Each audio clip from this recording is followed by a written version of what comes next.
I love sitting here watching the footage, particularly of Victor Harbour.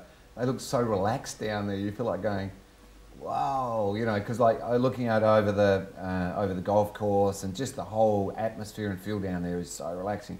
And Christmas time, we all relocate down there, so we'll see a lot of you wandering around, I'm sure.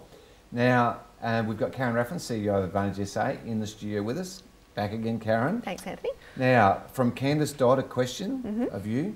In the last Livability survey, Adelaide came in behind Melbourne in the countdown of the world's most livable cities. I thought they actually were in front in the last one. Anyway, is Advantage SA doing anything to try and improve our position on this countdown? And my question is, were we second? I thought we were above Melbourne. I guess the interesting thing is there's lots of different surveys. So one, we might be behind, then there'll be a different one that comes out that we're ahead of. So, you know, they kind of rate on a whole host of different things and how they rank, you know, some of the... Who knows? Yeah. But anyway, in answer to the question, you know, there's a huge amount going on in the state at the moment to continue to, I guess, grow our attractiveness to other people to want to come back and live here. So I'm not sure whether you're aware, but Adelaide City Council is doing a huge event called Splash in Adelaide.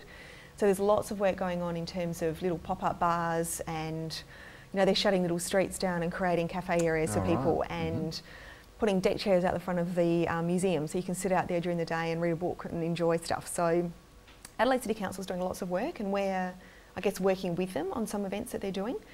You know, the announcement this morning of being able to have free Wi-Fi through the city, I think is amazing. That's awesome. Yeah. That is really cool.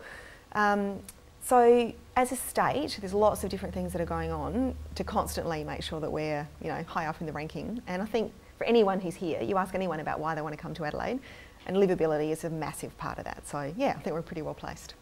And just finally to wrap up, if there was one thing that as CEO of Advantage SA you'd like to achieve for the state, what would it be?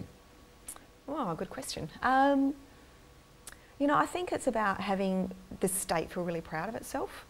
So, you know, there's the younger group coming through, I think are really enticed and proud of South Australia.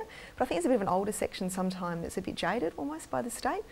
So for me, it's having everyone realise what an amazing place we live in. And, you know, and you go travelling and you come back into Adelaide and go, how awesome and how amazing is it that we live here? So yeah, it's about state pride, I think, and making people recognise how lucky we are.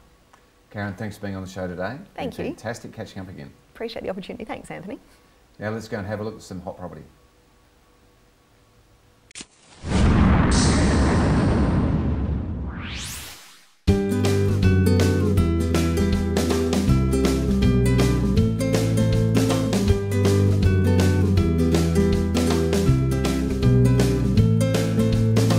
Well, that's the end of the show. I hope you enjoyed it and I hope you liked your look around Kensington Park.